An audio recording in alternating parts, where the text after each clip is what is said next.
Welcome to the Seer Show. Join us as we dive into the dynamic world of health, wellness, mindset, and fitness with the unparalleled guidance of lifelong knowledge seekers, Sifu Rafael and Nikki Gangemi. Sifu and Nikki will unlock groundbreaking insights with extraordinary guests from around the globe. You'll get the latest holistic approaches to well-being with a sharp focus on the powerful connection between mind, body, and soul. Get ready to take the leap. It's time to embrace a brighter and healthier future with us at the Seer Show. 5, 4, 0.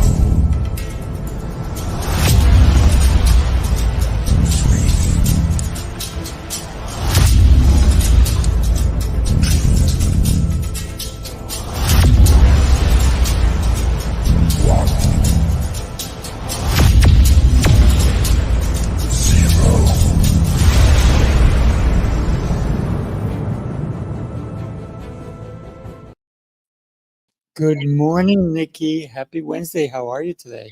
Good morning, Sifu. I am excellent. How are you today? Exceptional, getting better every day. Love it. I'm excited for today's show. We have two amazing guests. We And- do, and I know them personally, so I'm I excited. know. Thank you so much for inviting them. And now I'm going to get to know them a little bit. So let's go ahead and bring them on. We got Jamie and we have Matt. Hello, hello. How are you? Good morning. Greetings. Great to So- see you guys. Yeah, Excited so to be here. we're going to talk about emotional intelligence, purpose, all this fun stuff. So would you, we're going to make this extremely conversational. So jump in anytime. You can even interrupt me, right? Let's make it fun. If you have a great joke, I'd love to hear it. So, but today's conversation is going to definitely be about unleashing your purpose through emotional intelligence. Who'd like to take the floor? Or the stage, should we say? I'm honored, and it's really cool to be together with Jamie on this for this conversation because I live to help people find their purpose in life. That's what I'm on this planet to do. And what's really interesting and what I love about my journey is that, you know, it took me 58 years being on this planet to figure that out. Just to tell people that it's never too late.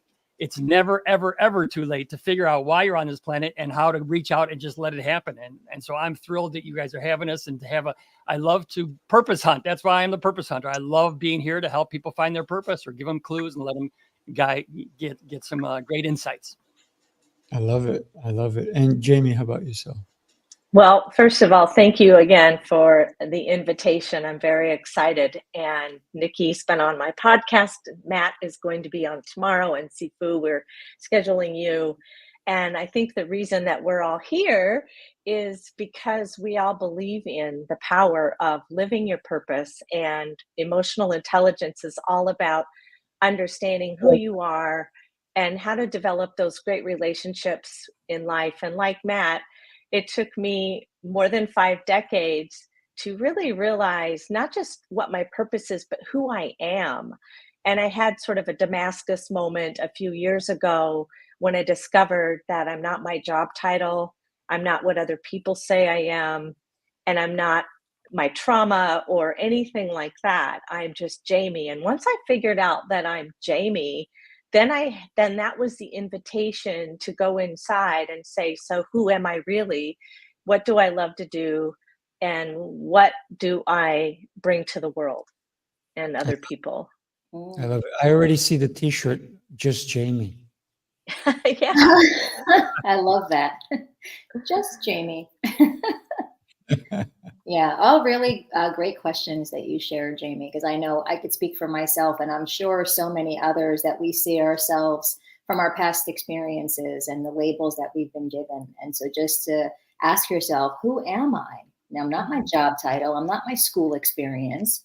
I'm just Jamie. Yeah. Yeah. No, that's Jamie. Yeah. You're just Nikki. I'm just Nikki. Yes. You're channeling me. I'm channeling you. Yes. Put on my Yeah, Jamie hat. yeah. Well, the beauty about being who you are is no matter where you go, there you are. Yeah, John Kabat-Zinn, I believe, said that, wonderful meditation guru, and someone who's really, I think, helped people discover that I used to do those geographical cures. I thought, well, if I just move, then I can reinvent myself and nobody will know me. But then I realized that I do come with me. And therefore, I needed to not only get to know myself, but like and love myself and say, this is who I am. Or if I didn't like some aspect of myself, then who do I want to be? What kind of person do I want to be in the world? So, yeah. Yeah, I love that. You made me think of a method actor. They engage in that role for the duration of the movie, even when they're offset, because they don't want to cross bridges, if you will, while they're filming. So do we cross bridges in our lives? That's a question for everybody. Right. Yeah. I think I'm going to jump in on that because I think I've always found it almost impossible to sit there and say, I'm going to be this person I am at work today, and I'm not going to be this person who I really am at home. And people say, oh, I'll just leave that at home. You say, you'll lie about other things too if you do that, because it just doesn't work where you can say, I am this person at home and I'm this person at work.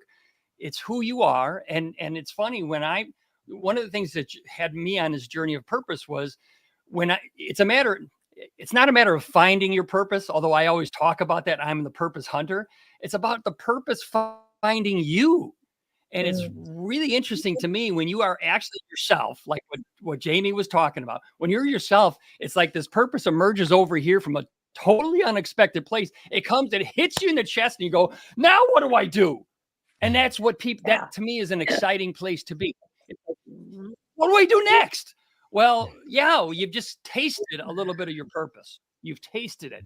And now how do you live it every day? And that's always a challenge. Nikki and Jamie, when you were on my show, that's what we talked about. How do you live it every day? Because finding it or it finding you, that's the first part. But then it's like, oh, how do I do this every day?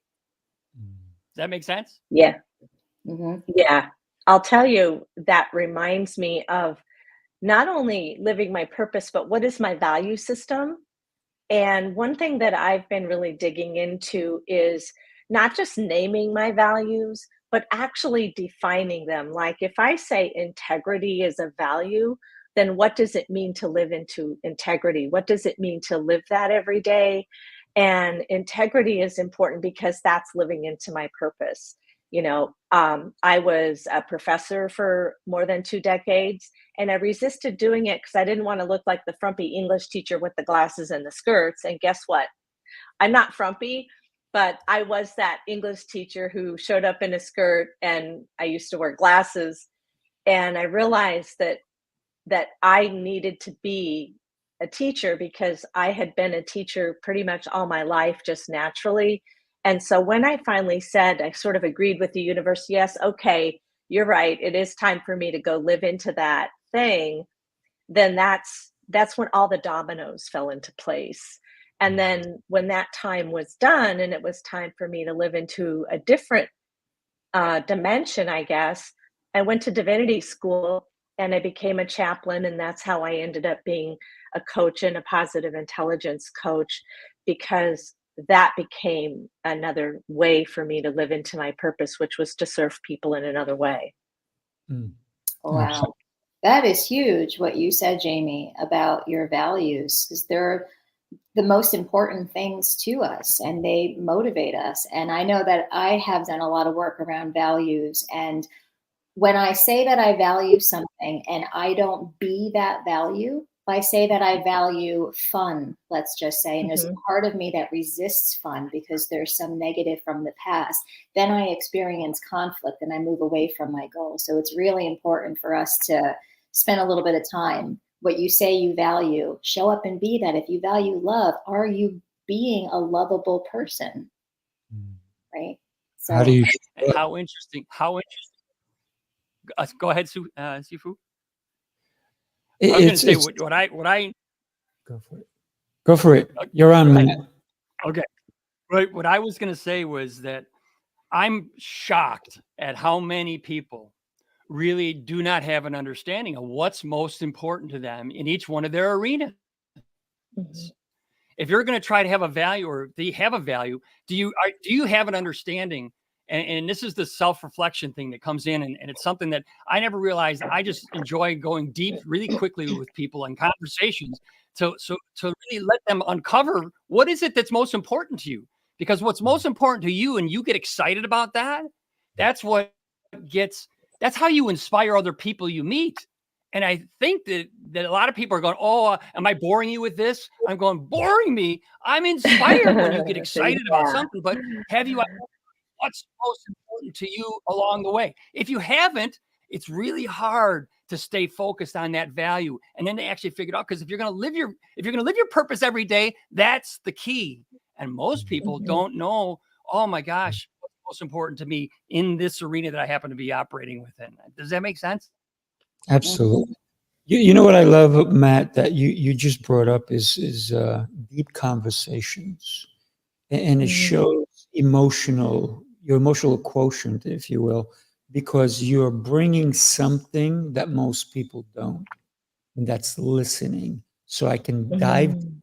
I want to understand where you are. So a lot of times, and Jamie, you talk about emotional intelligence. I think empathy, in order to be emotionally involved in a conversation, is you kind of have to listen to what they're saying.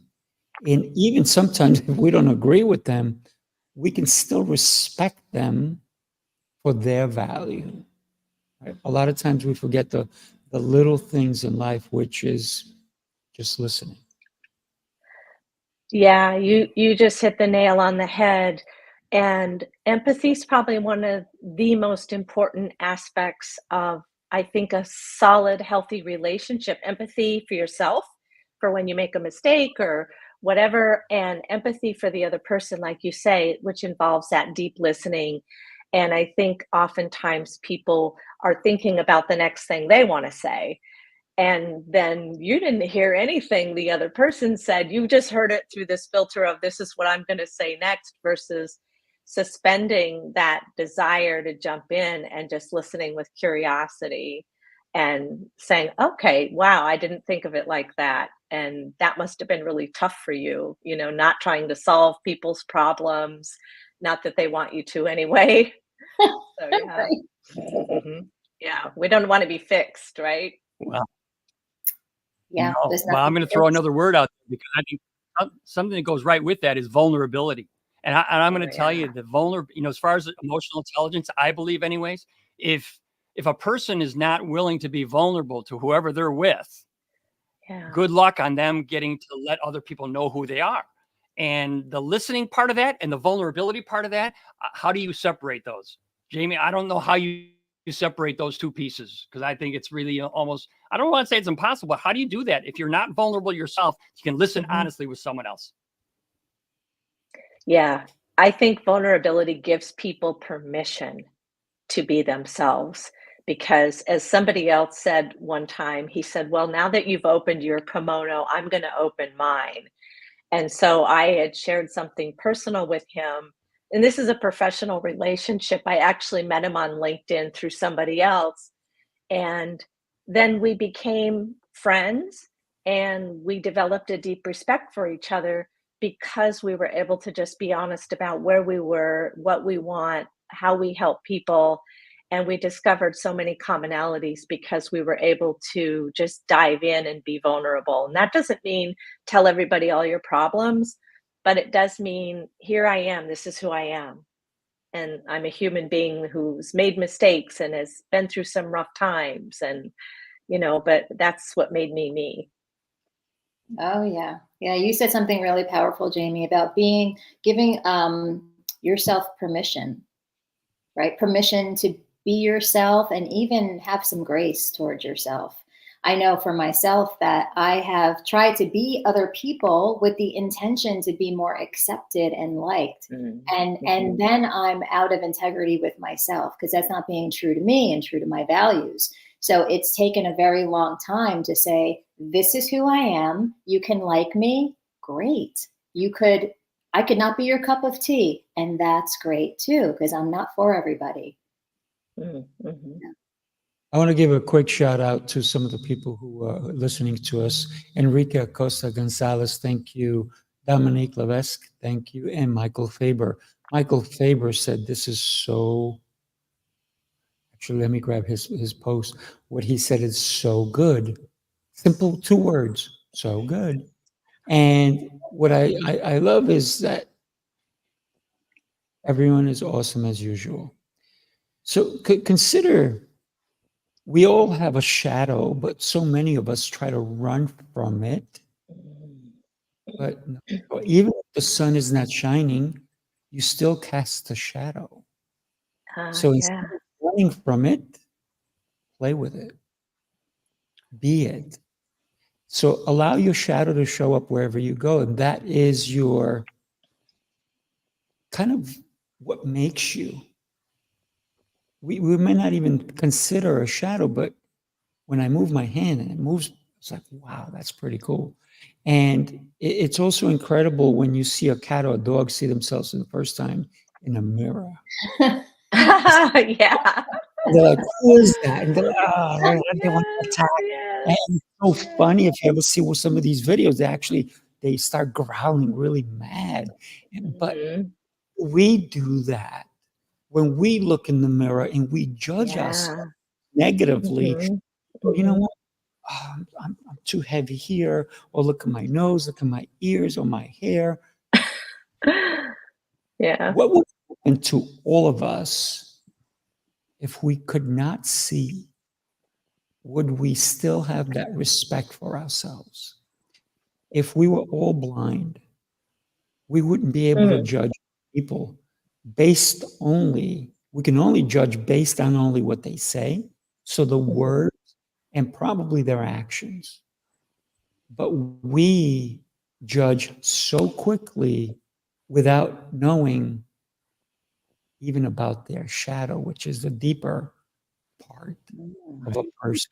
So we should consider, in a deep conversation like Matt talked about, to pay attention, to engage, to go deep, hey, you know what? If somebody says, listen, I was burnt in a fire, I never was.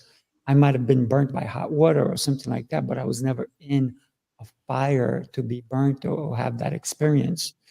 But it's the way we let them know that we care, we hear, and we're sorry you went through these things. So somebody died, right? We want to be able to say, I'm sorry for your loss, not that like, oh yeah, my sister died too.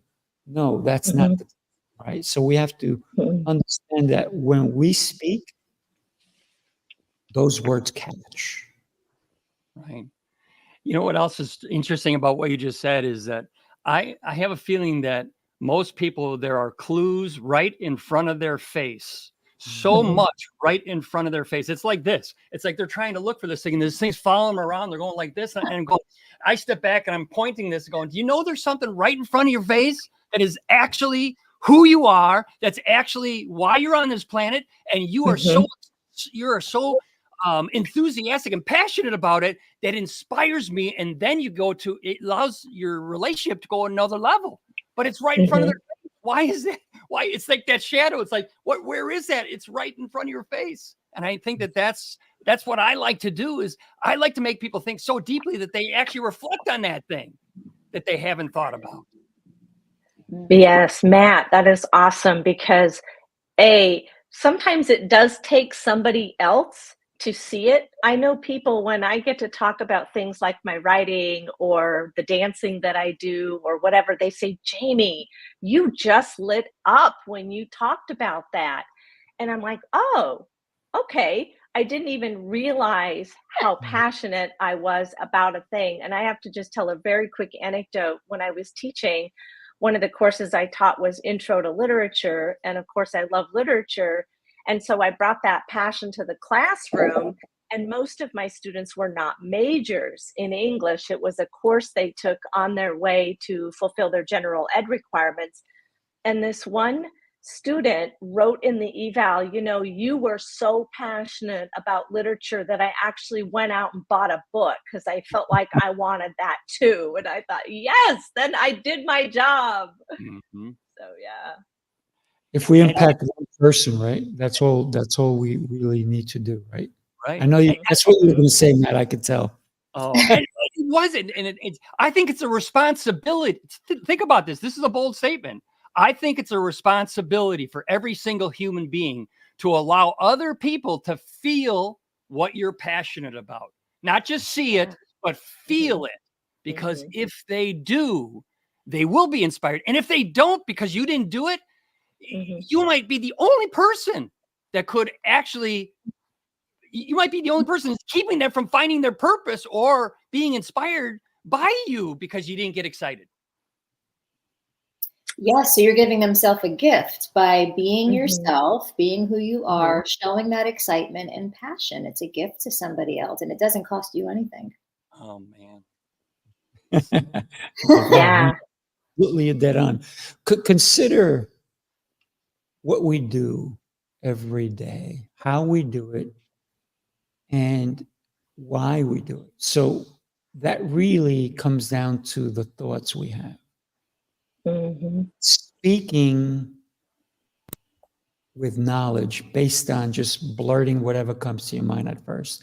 You know how some people say, I have no filters, and they'll say whatever? Man, some people do need a little bit of a filter so that the words land better. Instead of trying to be like outrageous. It's okay to be outrageous, by the way. I think I love people like that because they make you think. But sometimes that rage becomes somebody else's rage. So we need to be careful when we just speak off the cuff. Can I share this with you guys? Just take a look. Welcome to Speaking Prowess, where we believe in the power of communication to transform lives. If you're ready to take your communication skills to the next level, we have a lineup of some of the most influential communication experts in the industry. These are the voices that will guide you on a journey to enhance your ability to connect, influence, and succeed. At Speaking Prowess, our mission is clear: to empower you through effective communication. We know that mastering the art of communication isn't just about what you say. It's about how you say it and the impact it has on every aspect of your life. So take action now and get ready to embark on a journey towards personal and professional growth.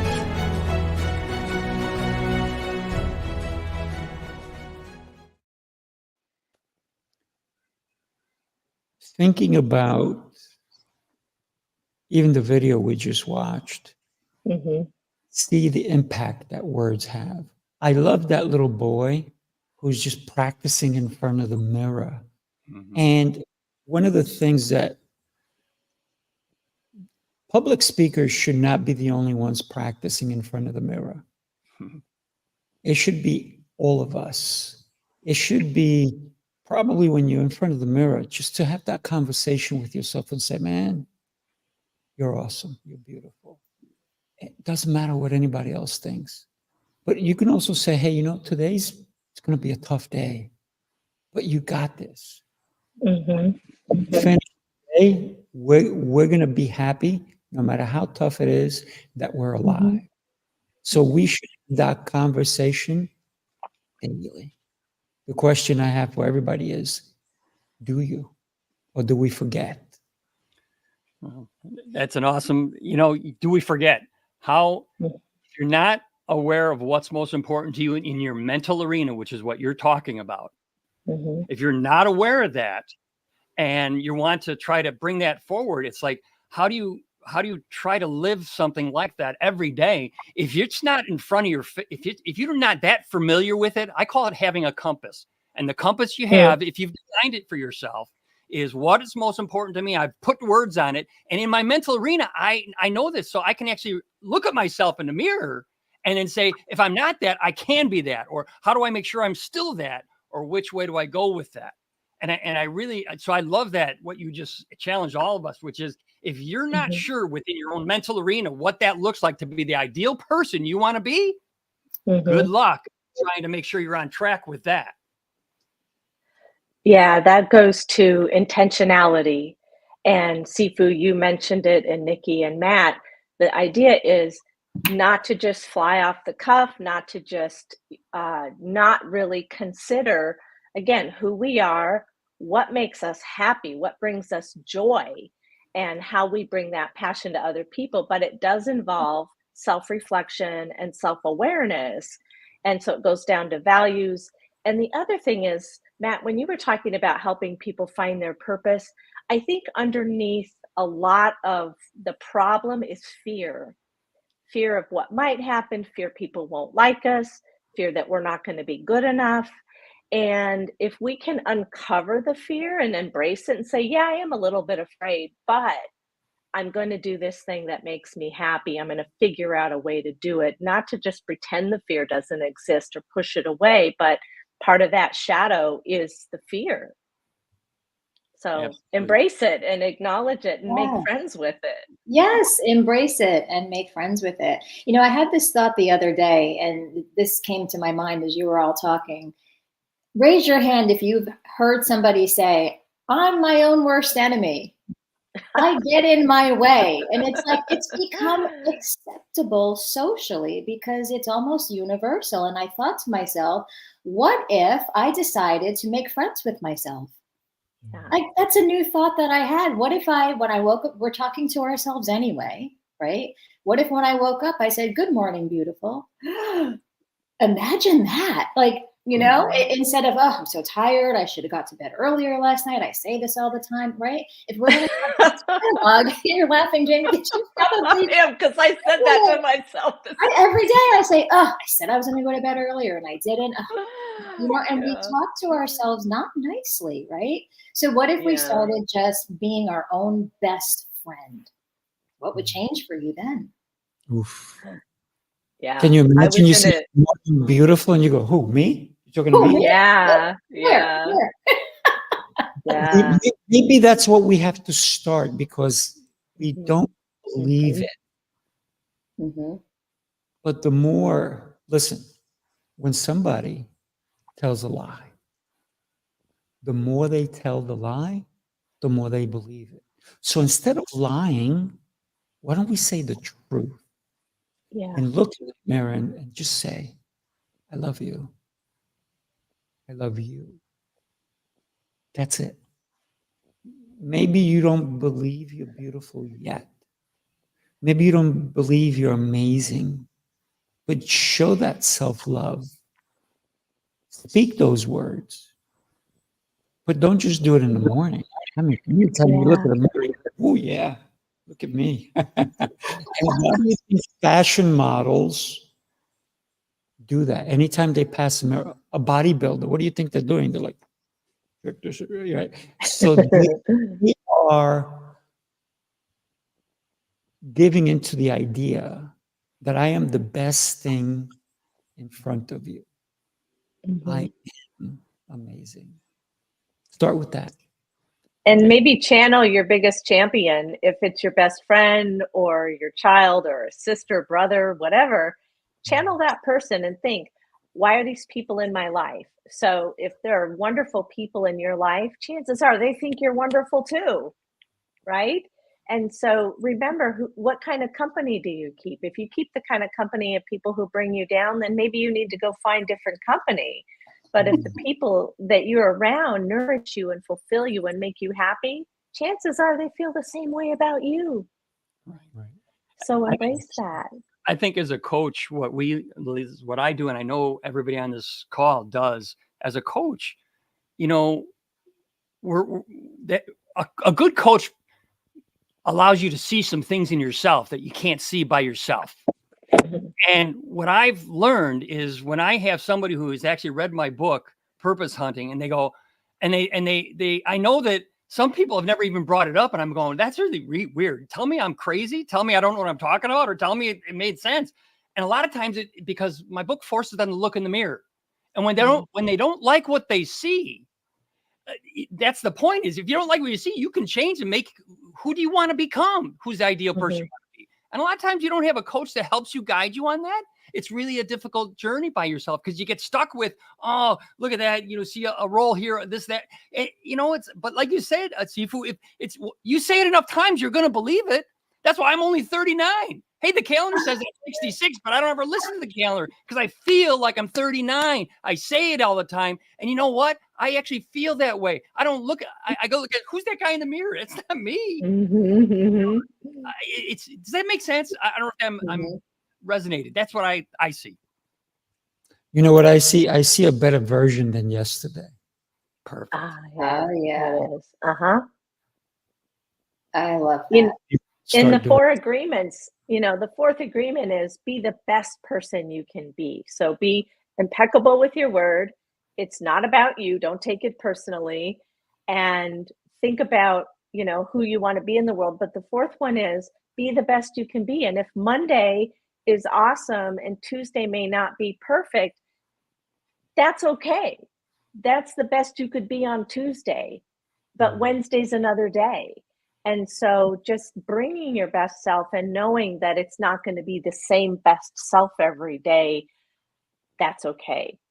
It's who you are that day. If it's raining and you hate rainy days, then maybe you're not going to be as thrilled and happy, but do the best you can with that rain or the clouds or whatever it is that makes you feel a certain way.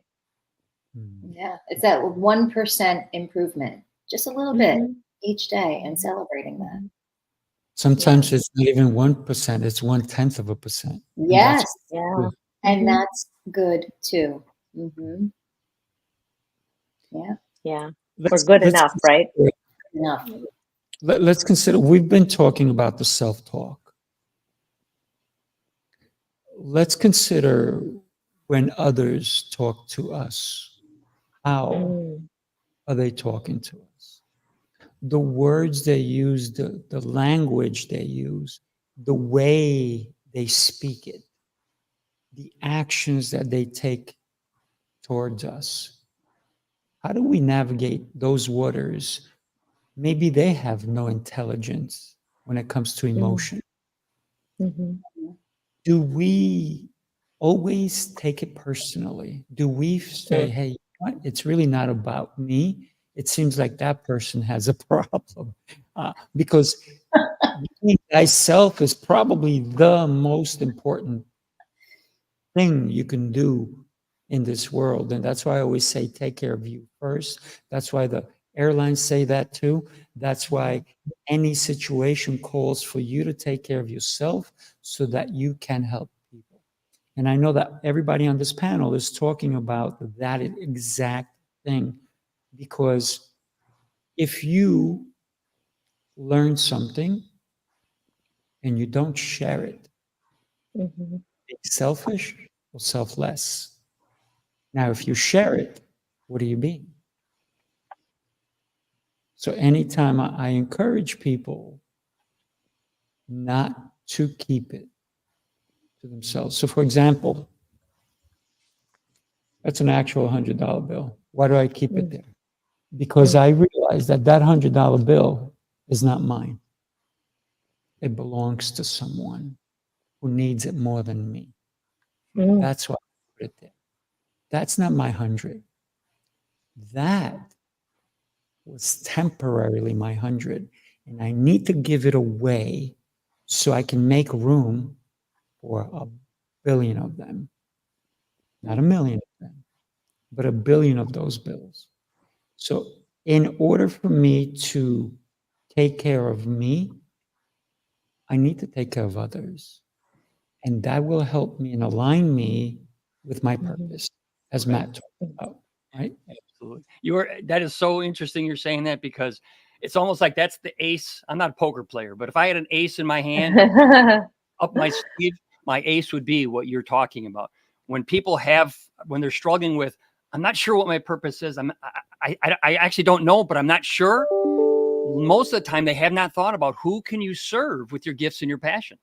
And it's wrapped up in that all of a sudden that's where it's in front of your face and you're not seeing it, because it's like when you serve somebody else, it's so obvious that that's connected to your purpose, and you're not meant to let it go to, I always say, when you learn something from somebody, Are you supposed to teach it to somebody else or let it go to that person's grave? Yeah. I believe that it's connected to your purpose when you do share it. You don't let it go to that person's grave. Mm-hmm. I got to Sifu, I need, oh, go ahead. Okay, quickly, and then you can.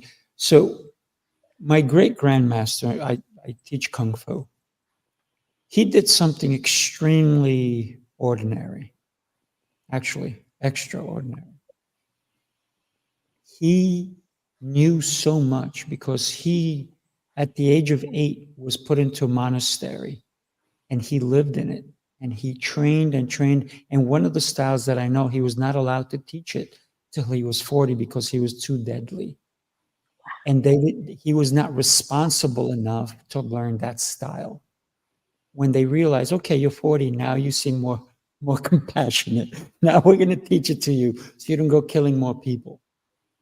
He actually had a lot of killings in China because not only was he in World War II, but he also was always challenged. And in China, they used to actually put a whole stage and it was to the death. Like you see in the movies, that was real. Yeah. What he did was exceptional because he knew so much, but he knew that he could not teach everything he knew to one person unless they were going to be like him, which is he was always acquiring. So what he did is he taught a portion of his knowledge out to different people so that his skills would not die with him. How do we do that when we've acquired so much knowledge? The most important thing is to teach it to as many people, just like my grandmaster did, so that it does not die with you. And that's why I believe in mentoring so much. Mentoring, you're not going to get paid for. Maybe. And I'm not talking financial. You're going to get paid way more than what the finances could ever bring you. Coaching will pay you financially. And I believe that any coach who's really worth their weight should do both. That's just my. Yeah. So I love the idea of, you teach parts of things. You don't dump all of your knowledge on one person. And that involves, again, self-awareness and understanding where the other person is, what age they are, where they are in their journey, where they are in their capabilities. And what I heard you say earlier, Sifu, is making room. And to make room, we may need to let something go. We may need to let go of an old idea or an old habit or an old belief. And as soon as we do that, we have created that space. So we're always open to learning. You let go of the idea that you know everything or that you know what other people need.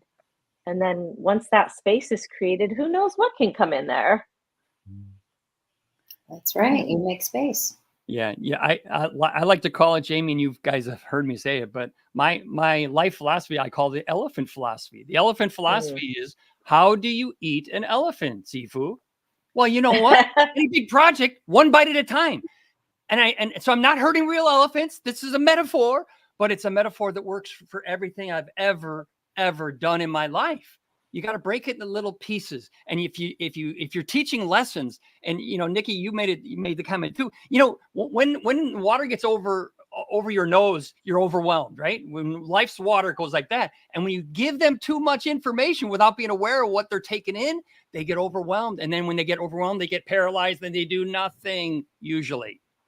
And that's our challenge is as coaches, right? Give them enough so they can really make that next incremental change. And that's why I always say, if my daughters learn one thing, it's do things by taking the big project, breaking little pieces and do it one bite at a time, like any big project you've ever successfully accomplished, whatever that might be. Yeah, absolutely. Mm-hmm. That's general advice, I think, universal, right? Oh, yeah. Thanks, Paul McFadden, for joining us. I appreciate you. Let's talk about that, Jamie. What you just said, it's universal. Why should it be? Well, I think we have a lot of high expectations for ourselves. Like, I'm supposed to know this, or how come I didn't know that already, or whatever. Again, we use each other as benchmarks rather than ourselves. And so it's universal to just remember that everything is just one thing at a time. I know my son is applying to colleges right now, and all he can think of is, I have all these things to do. And I said, just do one thing today. Just make a list of the schools you are thinking of going to. And that's all you have to do today. You don't have to write the application. You don't have to send in all these things. Just do this one thing. And by doing that one thing, he felt better. And then he's able to move on to the next day and do one more thing. Mm-hmm. That's the best way to get you out of procrastination.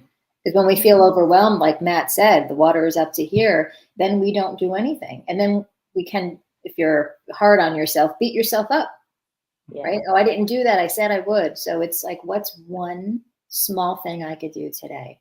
And you'd be surprised how much momentum you gain. And then you do more.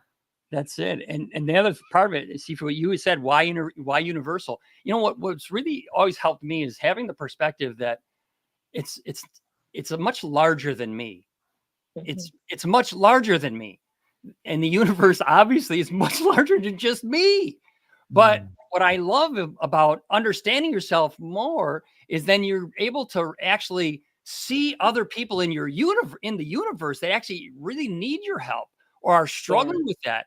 And all of a sudden, before you know it, when they come to you, and if you're using emotional intelligence, and Jamie, you know this so well, when you're using your own emotional intelligence, you're able to see and not blow them out of the water by saying the wrong thing, saying just one little thing wrong with a nuance that they go, there's another person who's going to do that to me, or whatever it's going to be. But understanding and empathetically and, being able to be vulnerable, you sit there, I can really appreciate what you're going through. This just happened. I understand that. And I'm so sorry, but I you know what I'm saying? Does that make sense? That's universal. That's what I understood. There's so much more out there than just me.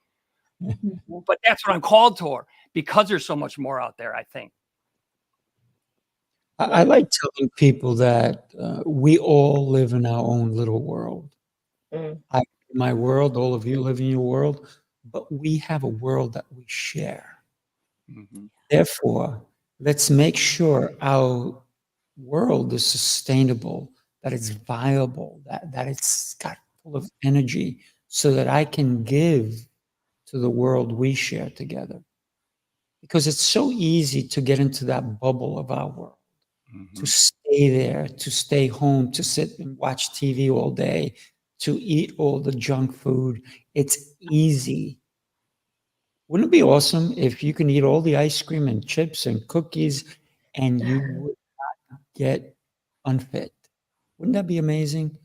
It's all the foods that are bad for us that we crave. It's like people who are in a relationship with a bad person. I'm going to call them bad choices, right? But they keep going for it. They keep going into the cupboard for that person. Like, I want more of this. No, it's time to start weeding it out. And when you realize, you start to taste things more. I eat broccoli with nothing. And people look at me, they're like, aren't you going to put something on it, like some cheese or some sauce? Or I'm like, have you ever tasted broccoli? Of course. And then they put salt on it, or they put and I'm like, have you ever same thing. I'll eat a salad with zero dressing. Don't get me wrong. I like balsamic vinegar and all these different things, but I would say 99% of the time, I eat my raw food raw with nothing. And people look at me and they're like, you don't taste it. I'm like, you're wrong. I taste everything because I took out all the junk out of it. Therefore, I am tasting the essence that you are missing. I don't go that deep into them. I just go, no, that's the way I like to eat it. That's very true. And Jamie, I know you do this with your positive intelligence when you're focusing on that one little thing that might be take a bite of an apple. I think that was one person. You take a bite. Are you really actually tasting what you just bit? Or are you just trying to consume the whole apple? Are you actually tasting the one bite? And you sit there and go, oh, it's marvelous. Yeah. And yet, then do you need other things on that apple like caramel? Does it taste better to dip that apple in caramel? Well, it could, but when I focus on just what it is, and I think that just having, Sifu, if you don't teach that to somebody else, this is my own opinion. If you understand that and you don't teach it, I'll reverse it. If Matt, if I understand that and I don't teach it, shame on Matt. Now I'm not going to beat myself up, but I'm going, if I don't share it with enthusiasm, how are they going to get it? And they may not. And then all of a sudden, I may miss an opportunity to really connect at that level. I take that responsibility very seriously, because I think everybody has those little things of knowledge and experience. Ding, ding, ding. That is why Matt and I have podcasts and Sifu and Nikki have this show, right? Mm-hmm. We're not doing this to make money. We're doing it because we're saying, I have this message, I've gained some insight, and maybe other people can benefit from it. And so I know for me, and I'm pretty sure I speak for everyone, I started the podcast not because I was going to get rich, because I certainly haven't. I started it because I said, you know what? Emotional intelligence and positive intelligence have really served me over the years. And I'm wondering if other people might also benefit from it. And they sure are. They sure are. Consider, I'm going to leave this as the last question, and then we're going to wrap it up. In your whole lifetime, what's the one gift you have given away? The one gift? Well, the first thing that came to my mind is giving somebody the gift of being seen and heard. Love it. Love it. For me, my one gift is my enthusiasm. I give that to everybody I meet because I have to.